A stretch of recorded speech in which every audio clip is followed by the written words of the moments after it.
Oi, a vida inteira ouvi falar do consenso que existe mundial de que a gente deve usar pedras de drenagem no fundo dos vasos para que a água possa drenar tranquilamente através do vaso.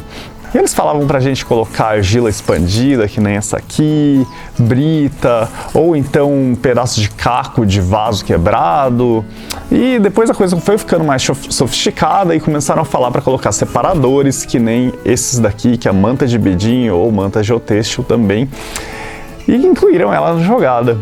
Mas eu confesso que a uma certa altura do campeonato eu comecei a ficar encucado. Mas então por que as plantas que a gente compra numa loja de plantas, praticamente nunca, na verdade nunca eu vi um vaso desses vindo com pedras de drenagem no fundo, eles vêm sem pedra nenhuma. O que acontece afinal? Eles não sabem fazer? Então fui entender mais a fundo o motivo de eles não colocarem. Nesse vídeo eu vou mostrar para vocês a diferença entre a gente colocar pedras de drenagem e a gente não colocar pedras de drenagem. E também eu vou te dar uma alternativa às pedras de drenagem para você montar seus vasos. Aliás, eu fiz um experimento em um vaso transparente para vocês poderem ver melhor o que acontece de verdade. Tudo começa pelo medo dos furinhos de drenagem que as pessoas têm, de que quando a gente colocar a terra solta, a terra vai caindo pelos buracos aos poucos e logo a planta vai ficar sem terra nenhuma. Só que isso aí é mais ou menos verdade, porque com o tempo a terra vai começando a dar uma assentada e vai ficando mais endurecida. E aí a terra fica mais ou menos assim, ó, já não cai mais terra nenhuma, praticamente. Então esse risco realmente não acontece com o passar do tempo.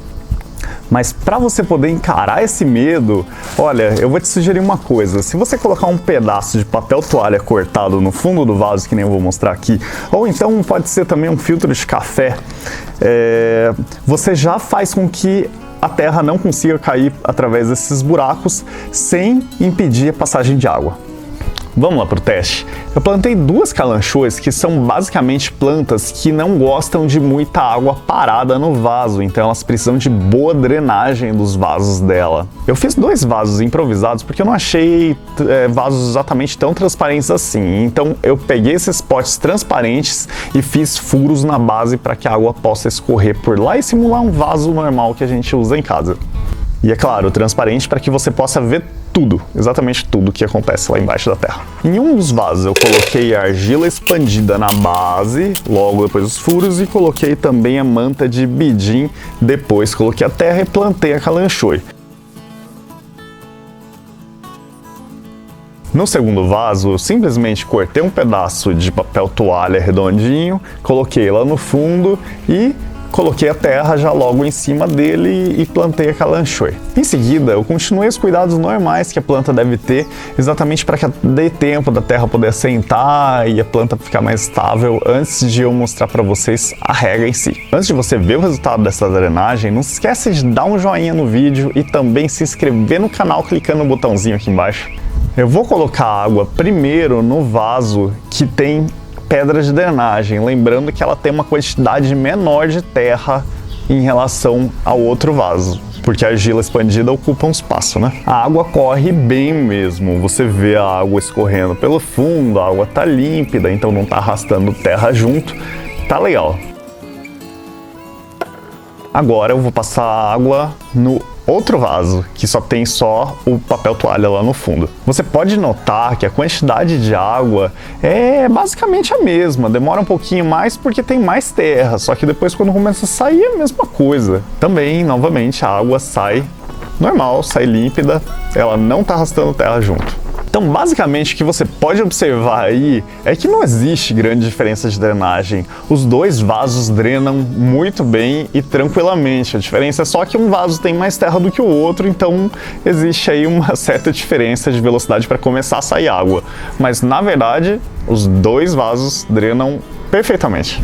Na verdade, em estudos de formação de solos e composição de solos, existem muitos estudos, até bastante antigos, aí por volta de 100 anos de idade, que mostram que a terra, a água em geral, ela tem mais dificuldade de penetrar quando você tem uma camada de uma textura mais fina seguida de uma camada de textura mais grossa.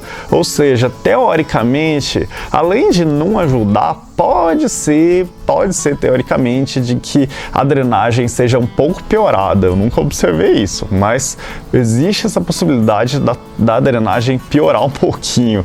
Então acaba sendo de pouca valia a gente colocar pedra de drenagem no fundo do vaso. Aliás, existe uma exceção, quando você vai fazer um terrário, por exemplo, de suculentas que você está colocando em um pote que não tem furo na base. É outra história, tá? E aí você pode estar se perguntando, e aquele papel ele não vai se dissolver com o tempo e aí a terra vai começar a cair através dos buracos? Não. Lembrando, a terra, com o tempo, ela vai ficando durinha. E olha, mesmo esse vaso que nunca foi nem colocado nada aqui embaixo, a terra não fica caindo aqui junto com a passagem de água. Então pode ficar tranquilo que a terra assentada não vai permitir que a água arraste a terra embora junto. Então colocar pedras de drenagem no fundo do vaso não é exatamente uma coisa tão necessária assim, e hoje a gente sabe disso. Mas se você quiser colocar pedras de drenagem no fundo do vaso por algum outro motivo, que não seja exatamente você aumentar a drenagem do vaso, às vezes é para você fazer peso aqui no fundo do vaso e o vaso não tombar. Vai saber, né? Eu não sei exatamente, existem vários outros motivos que você pode fazer você querer colocar lá. Bom, sinta-se à vontade. Até a próxima!